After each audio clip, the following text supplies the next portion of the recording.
Hello guys, कैसे हैं आप? आई नो अच्छे होंगे, मज़े में होंगे, बढ़िया होंगे। और गाइस, आज है रमज़ान की चांद रात। तो चांद रात बहुत बहुत आप सभी को मुबारक हो। रमज़ान का चांद मुबारक हो। चलिए तो गाइस, स्टोरी में आगे बढ़ते हैं। आज सभी लोग जा रहे हैं पार्टी में, पूरी फैमिली। और ये बहुत ही ग्रैंड पार्टी है भाई। अब सब पार्टी की तैयारी में लगे हुए हैं। रिद्धि माँ ने पहले कॉल कर दिया था अदिति को और मनीषा को। मनी पार्टी को लेकर कुछ ज़्यादा ही एक्साइटेड थी। और जैसे उसने सुना था कि रिद्धिमा ने पार्टी के लिए बुलाया, तो बस वो तो तभी अदिति को लेकर घर पर आकर बैठ गई थी। अब भाई, इन लोगों की सभी की अलग अलग तैयारियां चल रही थी। और रिद्धिमा अन्वी अपने रूम में थे, वो वहाँ तैयार हो रहे थे। और अदिति, सिया, मनीषा और नंदू, ये सब एक रूम में थे और ये यहाँ तैयार हो रहे थे। अन्वी ने साड़ी पहन ली थी और सिंदूर लगा रही थी, मंगलसूत्र पहन रही थी, वो अपनी तैयारियों में थी। और यहाँ रिधिमा उसे देख रही थी और वो अपनी टाई ढूंढ रही थी। उसकी टाई नहीं मिल रही थी, उसकी फेवरेट टाई जो थी। और वो कई बार कह चुकी थी, अन्वी प्लीज़ ढूंढ दो, लेकिन अन्वी तो बस अपने आप में बिजी थी। और वो अन्वी को देख रही थी कि यार, मैं इसे कुछ कह भी नहीं सकती। अगर डांट देती तो अन्वी फिर गुस्सा करती। गाइस, ऐसा था ना, अब अन्वी पहले वाली अन्वी नहीं रही थी। अब अन्वी, उतनी पत्नियां होती हैं, वाइफ मटेरियल, वो बन चुकी थी। ज़रा सा अब हमारी रिधिमा कुछ कहती थी ना, तो ऐसे खा जाने वाली नज़रों से देखती थी। अब ये शेर को ऐसे घूरती थी कि शेर चुपचाप भाई गीदड़ बन जाता था। तो अगर रिधिमा छेड़ती ना, तो वो गुस्सा करती। इसलिए अब वो खुद से ही ढूंढ रही थी और उसे मिरर में देख रही थी। और यहाँ भाई सीन दिखाते हैं। मनीषा, नंदू और हमारी सिया। सिया ईयररिंग लेती है और वो अदिति को देती है कि प्लीज़ मुझे ये पहना दे। दोनों की ट्यूनिंग चल रही थी। और जब पहना देती है ना अदिति सिया को ईयररिंग, तो मनीषा वहीं से फ्लाइंग किस करती है। अब हमारी अनवी साहिबा अपनी साड़ी का पल्लू संभालते हुए और रिधिमा के हाथ में हाथ डालते हुए नीचे आती हैं। और ये लोग आते हैं नंदू के और रसिया के रूम में। रिधिमा कहती है, आप लोग रेडी हो, चलें? तो सिया कहती है, हाँ रेडी हैं, चलो। और भाई ये लोग आ जाते हैं सब नीचे पार्किंग एरिया में। और रिधिमा ड्राइविंग सीट पर बैठती है और साथ में बैठती हैं अन्वी। और पीछे और सब लोग थे। मनीषा अपना मोबाइल निकाल लेती है और अपनी वीडियोस बनाने लगती है। कभी मनीषा अपने बालों को साइड करके अपनी फ़ोटो ले रही थी। और कभी वो जैसे पाउट बनाते हैं, पाउट बनाते हुए मतलब इस तरह कर रही थी। और ये सब देख रही थी नंदू। नंदू का सब्र का पैमाना ना छलक उठा था। नंदू का मन चाह रहा था उन होठों पर होठ रख दे। मनीषा की अदाएं उसे पागल बना रही थी, जिस तरह से वो कर रही थी। नंदू उसके कान के नज़दीक जाकर कहती है, क्या मेरी जान लोगी? तो मनीषा हैरान नज़रों से नंदू को देखती है, तो कहती है, मैंने क्या किया है? तो कहती है, इतनी देर से इतना कुछ कर रही हो और तुम्हें पता ही नहीं, तुम्हें एहसास ही नहीं कि तुमने क्या किया है। वो अभी भी नहीं समझती। और मोबाइल से बराबर ना वो फ़ोटोज़ लिए जा रही थी। तो नंदू उसका मोबाइल छीनते हुए कहती है, तुम क्या चाहती हो? तुम क्या चाहती हो कि मैं इन सब के सामने तुम्हें किस करूं? ये सब कहकर नंदू मनीषा के थोड़ा सा ऊपर आ जाती है, उसके करीब आ जाती है। तो मनीषा उसे थोड़ा सा पुश करती है और कहती है, व्हाट नॉनसेंस, मैं क्यों चाहूँगी आप मुझे सबके सामने किस करें? ये बात उसने थोड़ा सा धीरे कही थी, क्योंकि उसके बराबर में सिया और अदिति बैठे हुए थे, कहीं ये लोग ना सुन लें। तो नंदू कहती है, फिर क्यों करी ऐसी हरकतें? तो मनीषा कहती है, क्या कर दिया मैंने? क्लियर कीजिए ना, मुझे समझ में नहीं आ रहा है आप क्या कहना चाह रही हैं। तो कहती है, अरे ये पाउट बना रही हो, अदाएं दिखा रही हो, मेरा दिल धड़क रहा है, मुझसे कंट्रोल नहीं हो रहा। उसकी बात सुनकर मनीषा सरप्राइज़ होती है और उसके फेस पर स्माइल आ जाती है। उसकी समझ में अब आता है, ओह! तो वो कहती है, अच्छा इसमें मेरी क्या गलती है? गलती आपकी है, आपको अपने दिल पर कंट्रोल रखना चाहिए। भाई, मैं ये सब नहीं रोकने वाली। और वो इतना कहकर अपने बालों में एक झटका देती है और फिर से अपने फ़ोटोज़ लेने लगती है। सेल्फ़ी ले रही थी। नंदू अपना हाथ लेती है और थोड़ा सा आगे बढ़ाते हुए उसकी कमर में डाल देती है और उसे एक झटका देती है और अपने करीब करती है। मनीषा जा लगी थी नंदू के शोल्डर से, उसके गले से। मनीषा अपनी निगाहें उठाकर देखती है। मनीषा का दिल धक धक कर रहा था। नंदू का हाथ उसकी कमर पर था और वहाँ धीरे धीरे वो सहला रही थी। मनीषा का दिल धड़क रहा था और पेट में ना उसके टमी में बटरफ्लाइज उड़ रही थी और वो अपनी नज़रें उठाकर नंदू को देखती है। नंदू के फेस पर बहुत शरारती वाली स्माइल थी। शरीर स्माइल होती है ना, वो वाली। और वो बस उसे देखे जा रही थी। मनीषा खुद पर कंट्रोल रखते हुए कहती है, हाथ हटाओ। नंदू कहती है, कहती है, मैंने कहा हाथ हटाओ। कहती है, बिल्कुल भी नहीं, अगर हिम्मत है तो हटा कर दिखा दो। तो वो अपना हाथ उसके हाथ पर रखती है नंदू के और पूरी ताकत से हटाने लगती है, लेकिन नंदू की ग्रिप इतनी ज़्यादा टाइट थी कि हट ही नहीं रहा था। तो कहती है, मैंने कहा हाथ हटाओ, मेरी बिना परमिशन के आप मुझे नहीं टच कर सकती। तो कहती है, तुम्हारी बिना परमिशन के? ऐसा किसने कहा? मैं जब चाहे तुम्हें टच कर सकती हूँ। वो इतना कहकर अपना दूसरा हाथ उसके होंठों पर ले जाती है और फिंगर से उसके होंठ को टच करती है और फिर अपनी फिंगर वहाँ से हटा लेती है। लेकिन नज़रें अभी भी नंदू की मनीषा के होंठों पर थी। उसकी इस हरकत पर, इस बात पर मनीषा उसके हाथ पर हाथ मारती कहती है, क्या बदतमीज़ी है, कमर पर हाथ रखा हुआ है, अब होंठों तक पहुँच गई हो। तो नंदू कहती है, मेरा मन तो ना जाने कहाँ कहाँ तक जाने का है, बस एक बार तुम परमिशन तो दो। तो कहती है, बिना परमिशन के कमर तक पहुंच गई हो, आप क्या इरादे हैं, करना क्या चाहती हो आप? नंदू उसके थोड़ा और क्लोज हो जाती है और उसे थोड़ा और करीब करती है अपने और कहती है, मैं तुमसे शादी करना चाहती हूँ, बच्चे पैदा करना चाहती हूँ, तुम्हारे साथ फैमिली बनाना चाहती हूँ। नंदू बात सुनकर मनीषा के गाल रेड हो जाते हैं और वो अपने दोनों हाथ लेती है और अपने फेस पर रख लेती है, मतलब अपना फेस छुपा लेती है शर्म से।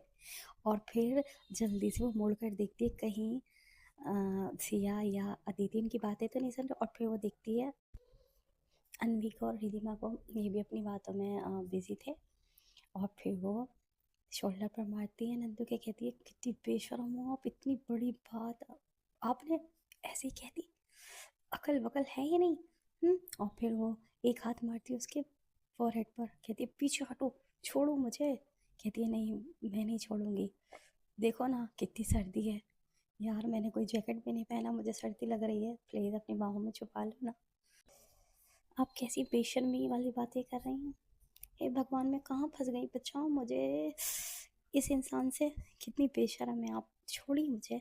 वो ऐसे ऊपर ऊपर से कह रही थी, वरना उसे भी अच्छा लग रहा था, उसके फेस पर स्माइल थी और नंदू मज़े ले रही थी। नंदू को लग रहा था कि अच्छा लग रहा है मनीषा को। मनीषा कहती है, अच्छा ये फ्लर्ट करने को रहने दो मुझसे, जानती हूँ मैं आपके बारे में, आपके कैरेक्टर के बारे में। तो नंदू कहती है, कैरेक्टर, क्या मतलब है तुम्हारा? तो कहती है, जानती हूँ आप हर दूसरी लड़की के साथ, हर बंदी के साथ यही डायलॉग बोला करती हैं, सबको ऐसे ही बोलती होगी, कितनी लड़कियों को बोला है मुझसे, पहले ज़रा बताना। तो कहती है, किस बारे में, क्या बोला है? तो कहती है, यही शादी करना, बच्चे पैदा करना, ये बताइए बताइए, मेरा नंबर कौन सा है, बताइए। तो कहती है, क्या बकवास है यार, तुम पहली लड़की हो। तो कहती है, जी नहीं, मुझे यकीन नहीं है। तो कहती है, मैं सच कह रही हूँ, देखो थोड़ा बहुत फ्लर्ट कर लेती हूँ, ठीक है, माना, मेरी आदत है, लेकिन शादी और बच्चे, ये ख्वाब तो मैंने बस तुम्हारे साथ देखा है। मनीषा कहती है, अच्छा, और ये ख्वाब कब देख लिया? तो कहती है, अभी हाल फिलहाल, कल रात। तो कहती है, आपने देखा या खुद से आया? तो कहती है, मैंने देखा है, खुद से भी आ जाएगा एक दिन। रिधिमा की नज़र जाती है इन दोनों पर। रिधिमा कहती है कार चलाती हुई, मनीषा, नंदू, क्या बातें चल रही हैं, बड़ी आहिस्ता आहिस्ता बातें कर रहे हो, ऐसी कौन सी बातें हैं? तो उसकी बात सुनकर मनीषा थोड़ा पीछे होती कहती है, कुछ नहीं, वो नंदू मुझे कुछ बता रही थी। तो नंदू कहती है, आप अपनी बीवी पर और ड्राइविंग पर ध्यान दीजिए।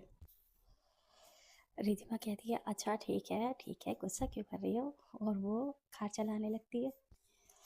मनीषा कहती है अच्छा वाकई आप मेरे लिए सीरियस है। नंदू कहती है ऑफ कोर्स, आजमा लो।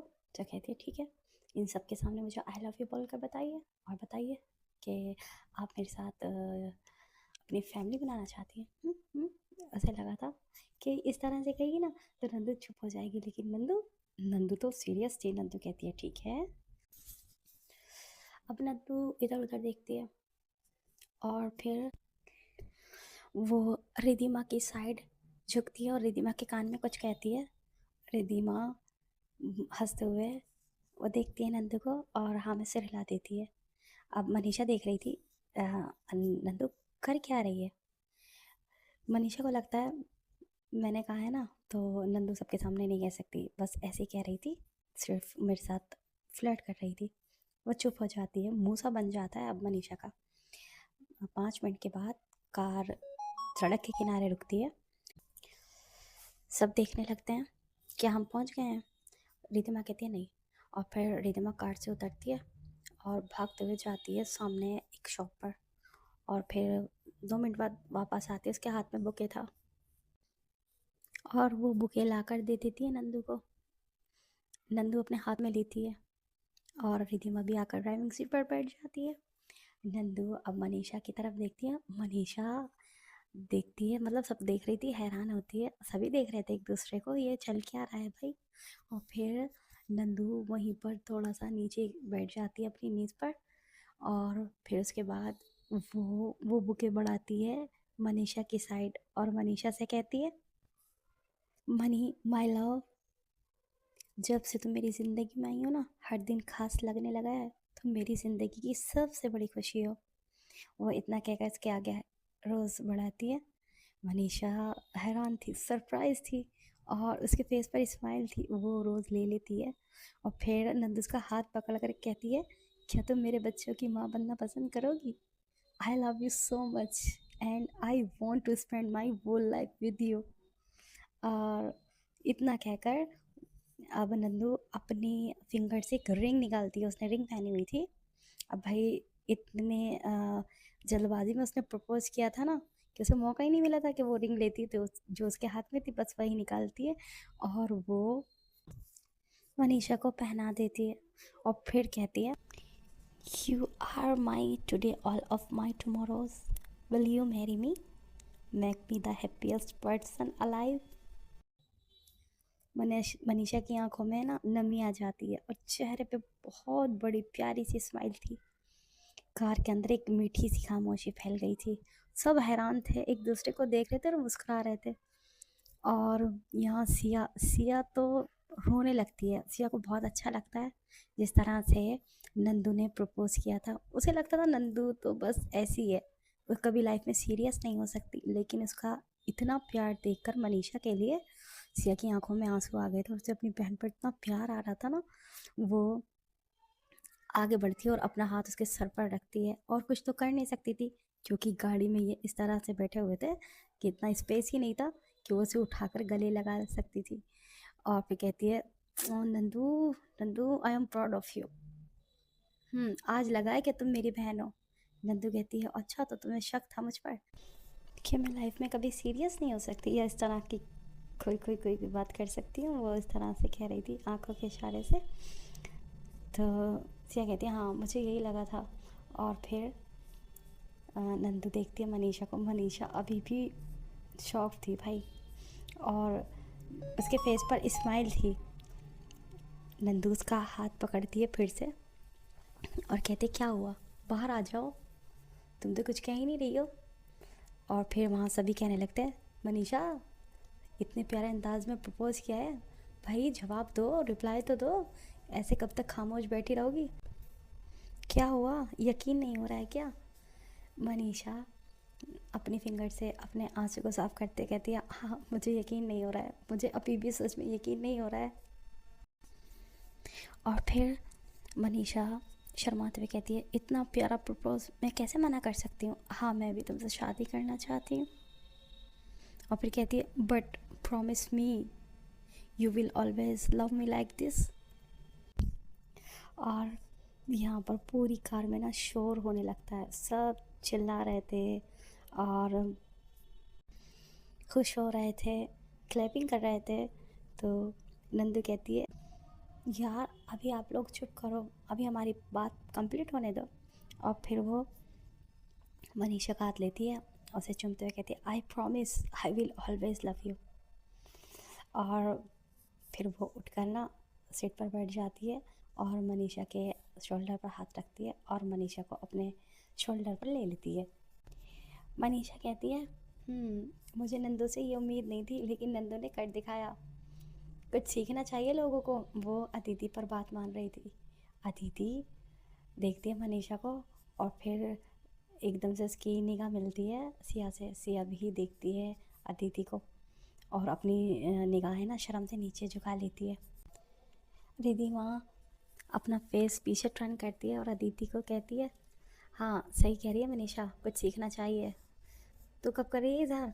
तो अदिति कहती है कैसा इजहार? अदिति घबरा रही थी क्योंकि उसकी हिम्मत नहीं थी सिया के सामने बोलने की। अब सिया थोड़ी सीरियस टाइप थी ना, इस वजह से। तो वो कहती है इजहार। तो रिद्धिमा कहती है, जब ऐसे कहती है ना इजहार अनजान बनती है, तो कहती है ना भाई तुझसे ना होगा, रहने दे रहने दे, गई भैंस पानी में। सिया भाई अब मुझे नहीं पता तुम्हें कब तक इंतज़ार करना होगा, ये नहीं करने वाली। और फिर भाई तभी ये पार्टी में आ चुके थे, मतलब अपनी डेस्टिनेशन पर ये पहुंच चुके थे। और फिर रिद्धिमा कार रोक लेती है और कहती है ये लो भाई आ गए हम सब लोग, चलिए अब उतरिए कार से। और पहले रिद्धिमा उतरती है और जाकर वो गेट ओपन करती है और अन्वी को हाथ पकड़ के बाहर निकालती है। अब मनीषा कार से उतरती है बिल्कुल मॉडल की तरह और उतरते हुए अपना हाथ देती है वो नंदू के हाथ में। नंदू उसे सहारा देकर सपोर्ट देकर कार से उतारती है। जो उसने ड्रेस पहना हुआ था ना, तो उसकी वजह से उसे उतरा नहीं जा रहा था। अब फिर वो उतरती है और जैसे ही आगे बढ़ती है तो उसका पैर ड्रेस पे फंस जाता है और वो गिरने वाली होती है। नंदू से संभालती है। नंदू देखती है मनीषा का ड्रेस काफ़ी ज़्यादा हैवी है, तो वो उसे ड्रेस को अपने हाथ में ले लेती है। भाई ऐसी फीलिंग्स आ रही थी ना जैसे हस्बैंड वाइफ होते हैं और रिसेप्शन होता है, और रिसेप्शन में हस्बैंड अपनी वाइफ का लहंगा उठाता है और उसके पीछे पीछे चलता है इस तरह से। अब नंदू उसका ड्रेस उठाकर चल रही थी और पीछे आते ही अनवी ये हंस रहे थे और देख रहे थे कि कैसे देखो कैसे पैम्पर किया जा रहा है। अब ये सब पूरी फैमिली एक लाइन में वॉक करते हुए पार्टी हॉल के अंदर आ जाते हैं। अब ये लोग पार्टी में तो आ चुके थे, एक साथ खड़े हुए थे। फिर रिद्धिमा अपने फ्रेंड्स के साथ आगे बढ़ जाती है, वो कुछ उनके साथ बात कर रही थी और नंदू मनीषा के साथ बात करने लगती है, वो उसके पीछे पीछे थी। और इधर अदिति और ये भी बिजी हो जाते हैं सिया। अब अनवी खड़ी थी, अनवी को प्यास लग रही थी। अनवी देखती है कि किससे पानी मंगाऊँ, फिर वो सोचती है मैं खुद ही ले लेती हूँ। थोड़ा आगे बढ़ती है और वो पानी लेने चली जाती है स्टॉल पर। वहाँ पर रिद्धिमा के कुछ दोस्त खड़े हुए थे, वो देख लेते हैं कि ये सब रिद्धिमा के साथ आए हैं। तो वो कहती है क्या आप रिद्धिमा की सिस्टर हैं? तो कहती है नहीं, मैं रिद्धिमा की वाइफ हूँ। तो एक फ्रेंड के मुंह से निकलता है व्हाट, आप रिद्धिमा की वाइफ हैं? तो कहती है वो पानी पी रही थी आराम से और पानी पीते हुए बता देती है। तो ये हंसने लगती हैं उसकी जो फ्रेंड्स थी और फिर एक दूसरे के कान में कुछ कह रही थी, गॉसिप कर रही थी। एक फ्रेंड कहती है ये रिद्धिमा की वाइफ है, हमें तो लगा था कि रिद्धिमा किसी सुपर मॉडल से शादी करेगी, ये तो एकदम गांव की लग रही है। दूसरी कहती है एक्चुअली इतनी बड़ी पार्टी में ये सिंपल साड़ी, इसके तो शायद फॉर्क और नाइफ भी पकड़ना नहीं आता होगा। ओफो, रिद्धिमा का स्टैंडर्ड इतना गिर गया है कि इससे शादी करनी पड़ी उसे। दूसरी कहती है हाँ, मतलब रिद्धिमा को शहर में सिटी में कोई लड़की ही नहीं मिली जो गांव में जाकर शादी करनी पड़ी, और वो भी इससे। अनवी सुनती है। अनवी पानी पी रही थी लेकिन उसके कानों में सारी आवाज़ आ रही थी। उसकी आंखों में आंसू आ जाते हैं, नमी आ जाती है। अब रिधिमा देखती है अनवी कहाँ है, और रिधिमा ने ये सारी बातें सुन ली थी पीछे खड़ी हुई, और उसने ये भी देख लिया था कि अनवी की आंखों में आंसू हैं और अनवी रो रही है। रिधिमा आगे बढ़ती है। रिधिमा का टेम्परेचर हाई हो गया था। वो वही ड्रिंक साइड में रखती है, उसके हाथ में ड्रिंक थी, और वो उन सो कॉल्ड बड़े लोगों के बीच में जाकर खड़ी हो जाती है और कहती है, हाँ तो क्या कह रही थी आप? आप सब क्या कह रही थी? तभी अनवी रिधिमा का हाथ दबा देती है और चुप होने का इशारा करती है, और फिर थोड़ा सा खुद आगे बढ़ती है, अपनी साड़ी का पल्लू संभालते हुए, अपनी नम आँखों को साफ करते हुए, मुस्कुराते हुए कहती है, आप लोगों को क्या लगता है कि ये महंगे चमचमाते कपड़े पहनकर, इंग्लिश के 2-4 शब्द बोलकर आप बड़े बन गए? शहर में रहने से सोच बड़ी नहीं होती। मेरे गांव में लोग भले ही साधारण कपड़े पहनते हैं, पर उनके दिलों में इतनी जगह होती है कि वो अनजान को भी अपना बना लेते हैं। समझ गई? वो एक लड़की की तरफ देखती है जिसने छोटे कपड़े पहने हुए थे और उसका मजाक उड़ाया था। तो अनवी कहती है, आपने कहा कि मुझे कांटा चम्मच पकड़ना नहीं आता, लेकिन हमारे यहाँ हाथ से खा शुभ माना जाता है, क्योंकि उसमें अपनापन होता है। आपकी चमक बाहर है, मेरी चमक मेरे संस्कारों में है।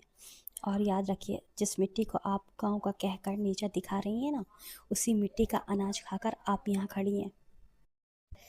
अनवी की बातों से ही सभी लोग इम्प्रेस हो गए थे। नंदू आगे बढ़ती है और अनवी का हाथ पकड़ती है और कहती है, वाह भाभी वाह, मज़ा आ गया।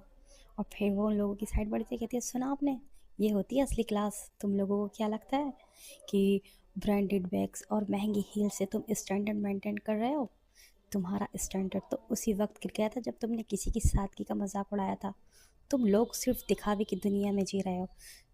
हमारी भाभी असलियत में जीती हैं, सादगी के साथ। अब यहाँ पर नंदू एक और पंच मारती है और कहती है, और सुनो, अगर गांव की लड़की होना ऐसा होता है, इतना ग्रेसफुल, तो मैं भी गर्व से कहती हूँ कि मुझे भी ऐसा ही गांव वाला बनना है। तुम्हारी इस नकली मेकअप, नकली स्माइल से तो लाख गुना बेहतर मेरी भाभी की प्यारी सी सादगी है। अब उसकी बात सुनकर पूरा हॉल शांत हो गया था। लोग हंस रहे थे और इन लोगों ने अपनी नज़रें नीचे झुका ली थी। अब हमारी रिधिमा देखती है अनवी की तरफ, वाह क्या बात है, अनवी ने तो मज़ा चखा दिया इन लोगों को। अब रिधिमा सोच रही थी कि नंदू ने और अनवी ने मिलकर उन्हें कैसा आईना दिखाया और वो वहाँ से कट लिए थे। अब ये होता है किसी गलत इंसान से पंगा लेना। रिधिमा कहती है, मुझे पता है मेरी अनवी किसी से कम नहीं है। नंदू कहती है, भाभी आपने तो उन्हें धो डाला, क्या डायलॉग मारा है, मज़ा आ गया। तभी रिधिमा की फ्रेंड आ जाती है। अब वो फ्रेंड आ जाता है जिसने रिधिमा को इनवाइट किया था, जिसकी पार्टी थी, और उसने भी सुन लिया था सब कुछ। और वो आकर माफ़ी मांगता है, वो अनवी से माफ़ी मांगता है, भाभी मुझे माफ़ कर दीजिए, मुझे नहीं पता था कि ऐसे बदतमीज़ लोग भी आ रहे हैं मेरी पार्टी में, सच में मैं बहुत ज़्यादा शर्मिंदा हूँ। अनवी कहती है, नहीं आपकी इसमें कोई गलती नहीं है। वो फ्रेंड कहता है, चलो रिधिमा आओ, सबको लेकर चलते हैं, आओ सबको खाना खिलाओ। और ये लोग खाने की साइड बढ़ जाते हैं। अब खाना वाना खाकर ये अपने घर आने लगते हैं और ये लोग आकर कार में बैठ जाते हैं। रिधिमा को पता भी नहीं था कि उसके खिलाफ क्या साजिशें चल रही हैं। अब सीन दिखाते हैं विकास की साइड का। विकास मुलाकात रूम में बैठा हुआ था जहाँ पर मुलाकात होती है जेल में, और उसके सामने बैठा हुआ था उसका पुराना बॉडीगार्ड। उसका नाम था काल, और ये आया था मामा जी के कहने पर, और मामा जी ने ही इनकी मुलाकात का इंतज़ाम करवाया था इतनी आसानी के साथ जो ये मुलाकात कर रहे थे। और विकास समझाता है काल को, बताता है रिधिमा के बारे में, और कहता है काम हो जाना चाहिए। तो काल कहता है, पर सर मैम के साथ उनकी बीवी अनवी भी होती हैं, उसने सब खबर निकाल ली थी और वो उनके साथ ही होती हैं। तो वो कहता है, उसकी आंखों में खून उतर आता है और कहता है, दोनों को एक साथ हटा दो, रिधिमा को तड़पते हुए देखना है मुझे।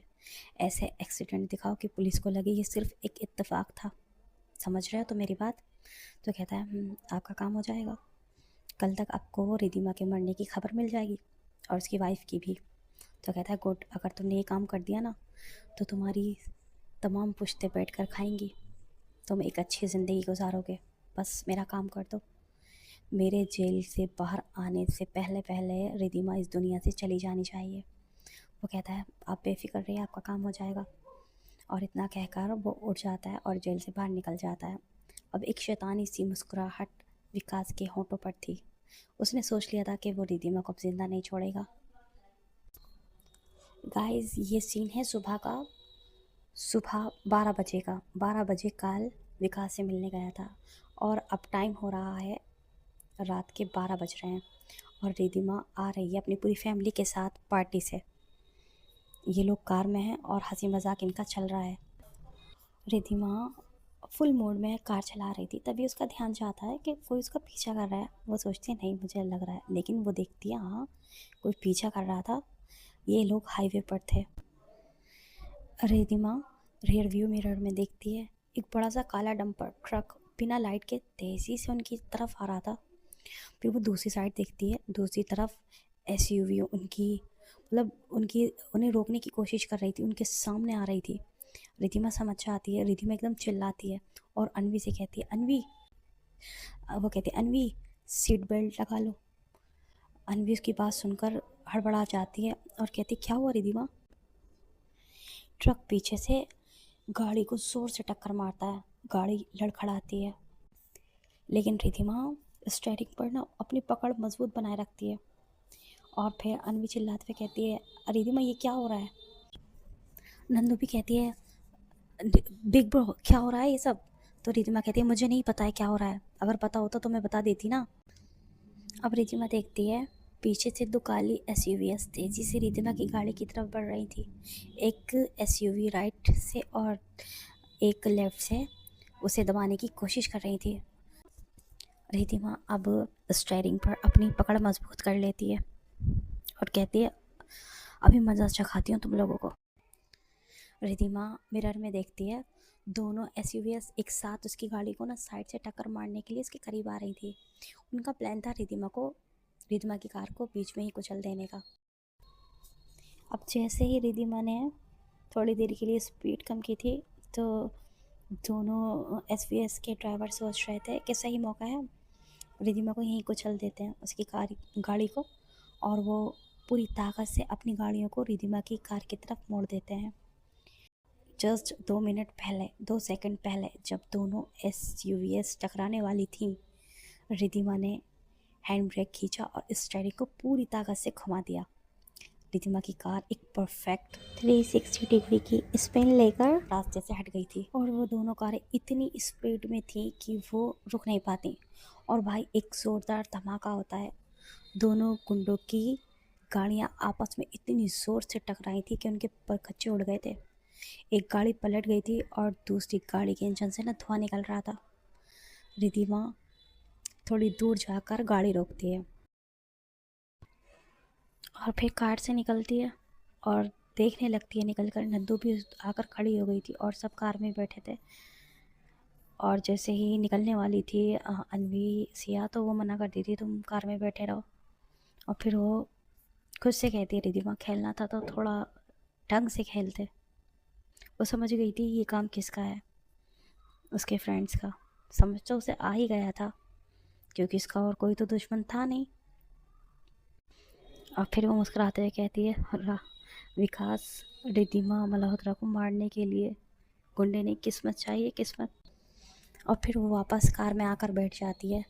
रिधिमा देखती है अनवी डरी हुई थी, वो अनवी का हाथ पकड़ती है। अनवी जल्दी से गले लग जाती है रिधिमा के, कहती है अगर कुछ हो जाता आपको तो वो कहती है कुछ नहीं मेरी जान, जब तक तुम मेरे साथ हो मुझे कुछ नहीं होगा। और ये कहते हुए ये लोग आगे बढ़ जाते हैं। चलिए तो गाइज़ स्टोरी का करते हैं यहीं पर एंड, और नेक्स्ट पार्ट में जानते हैं कि आगे क्या होगा। क्या रिधिमा के फ्रेंड्स अपने मकसद में कामयाब हो पाएंगे? अब रिधिमा क्या जवाब देगी उन्हें, अब रिधिमा का वार क्या होगा, ये जानने के लिए स्टोरी में बने रहिए। तब तक के लिए बाय बाय, टेक केयर, और कमेंट करके ज़रूर बताइए आपको स्टोरी कैसी लगी।